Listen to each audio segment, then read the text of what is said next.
Turk crouched in the shadow of a collapsed skyscraper, his cybernetic eye scanning the desolate streets below. The air reeked of burning plastic and rusted metal, the remnants of humanity's arrogance.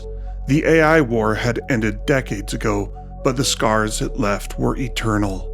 Twisted metal skeletons of once great cities now stood as tombstones for a civilization that had tried to play God and lost.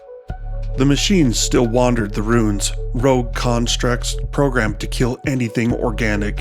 They weren't the sleek, polished designs of pre-apocalypse corporations. These were cobbled together nightmares, half-tank, half-mechanical spider, with glowing red optics and razor-sharp appendages scavenged from factory lines. Turk had already tangled with them once today. His left arm, a battered cybernetic replacement, bore fresh scorch marks from a plasma strike. He flexed his mechanical fingers, each joint groaning faintly. "Damn things are still learning," he muttered.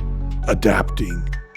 Turk wasn't much for conversation, but he wasn't alone. Behind him, Siona, a wiry teenager with wild hair and a sniper rifle half her size, peered down her scope. She was one of the feral kids, a generation born after the collapse, raised in the ruins and chaos. "Radar convoy heading toward the market," Siona said, her voice sharp with urgency. Turk swore under his breath. Raiders were worse than the machines. At least the bots didn't pretend to have a soul. Raiders were scavengers, pillagers, and slavers. They'd turned the old marketplace into a bloodsport arena where humans fought each other for food or freedom. "Market's not our problem," Turk said, standing. Siona lowered her rifle, glaring. "So what, we just let them take more people?" Turk sighed, wiping grime from his face. "You want to die playing hero? Be my guest." Her silence was heavy, but Turk knew the look in her eyes. He'd seen it before, in himself. Siona was young, brash, and filled with a dangerous optimism he couldn't bring himself to extinguish. "Fine," he growled, slinging his rifle over his shoulder, "but we do this my way. Quick, clean, no hero crap." The marketplace was an open wound in the heart of the city, a once thriving hub now reduced to rubble and carnage. Makeshift barricades of rusted cars and twisted rebar surrounded the area, and scavenged drones patrolled the skies above. Turk and Siona crept through the maze of shattered buildings, his cybernetic eye mapping out enemy positions. 4 raiders on the perimeter, 2 perched on elevated platforms with rifles, and a few more among the prisoners. There were also 3 hulking machines patrolling the perimeter. The raiders had figured out how to control the bots, or at least enough to sick them on anyone who resisted. 3 machines, Siona whispered. "That's new." Turk grunted. "Means someone's supplying them tech. Maybe corpo remnants. Doesn't matter right now. We take out the sentries first." He drew his blade, a jagged piece of reforged steel embedded with a pulse core. It hummed faintly, a gift from a tech salvager he'd once spared. Siona set up her sniper rifle, adjusting her scope with precise movements. The first sentry fell silently, Siona's subsonic shot piercing his skull cleanly.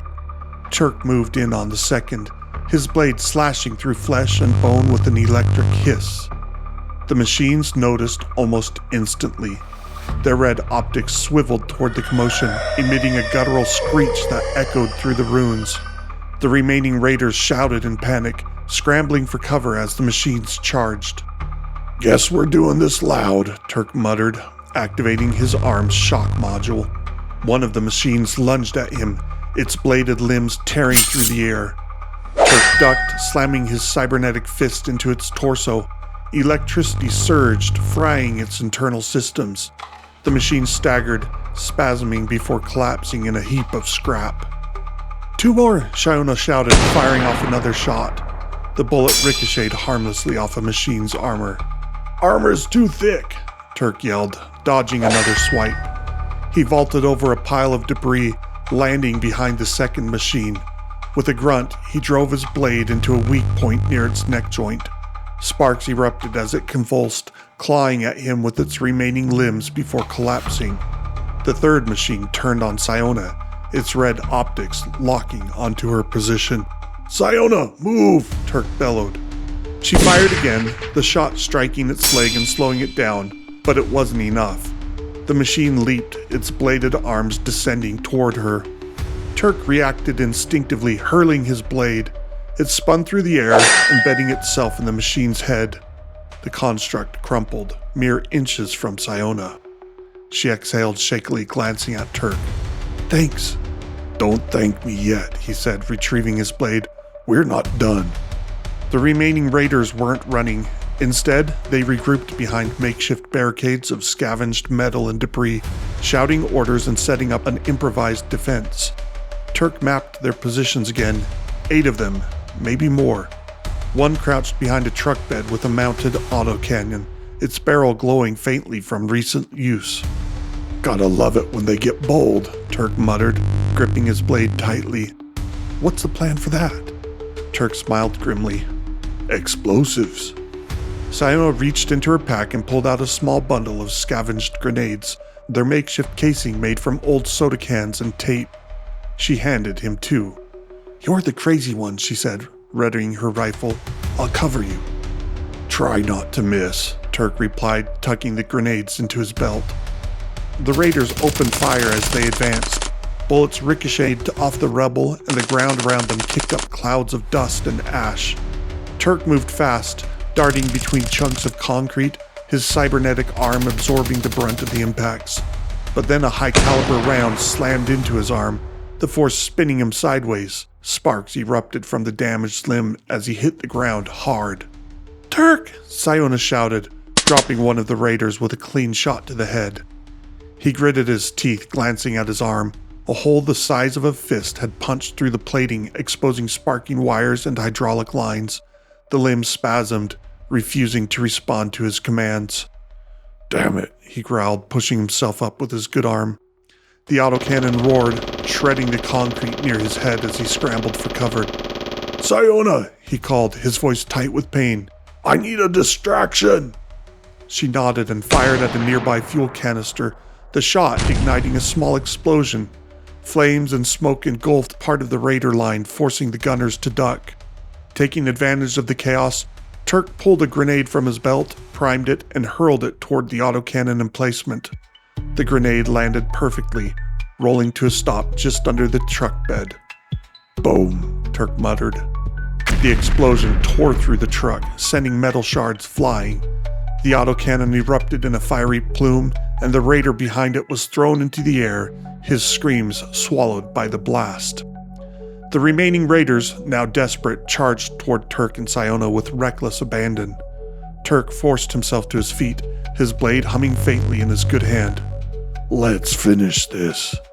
The fight turned brutal in close quarters. Turk moved like a wounded predator, using his enhanced reflexes to dodge wild swings and counter with lethal precision. One raider lunged at him with a jagged machete. Turk parried with his blade, then drove it into the man's chest, twisting hard before pulling it free. Siona provided cover from the rubble, picking off raiders who tried to flank, but the numbers were against them. "We're getting pinned," she yelled, ducking as bullets ripped through her cover. Turk spotted another grenade on the belt of a raider charging toward him. He blocked the raider's axe swing with his damaged arm, ignoring the burst of sparks, and yanked the grenade free. With a grim smile, he slammed it into the man's chest, kicked him back toward his comrades, and dove for cover. The explosion obliterated the last of the raiders, leaving a smoking crater in their wake. The silence that followed was deafening. Turk leaned against a crumbling wall, his damaged arm hanging uselessly at his side. Siona emerged from her position, bloodied but alive. "Still breathing?" he asked. "Barely," she replied, offering him a hand. Turk grunted as she helped him up. His arm sparked and twitched, the damage worse than he'd thought. "I'm gonna need a tech," he said, shaking his head. "Yeah, and I'm gonna need a drink," Siona muttered. They surveyed the carnage. Fires burned brightly in the ruins, the stench of blood and burning metal thick in the air. "You think there's a specialist left in this wasteland who can fix you up?" Siona asked as they started limping away from the battlefield. "There's always someone," Turk said, "but they don't work cheap." We'll need to scavenge more tech to trade. Siona nodded, slinging her rifle over her shoulder. We'll manage. As they disappeared into the ruins, the faint neon glow of a distant AI-controlled city flickered on the horizon. The war between man and machine was over, but for survivors like Turk and Siona, the battle for survival was never ending.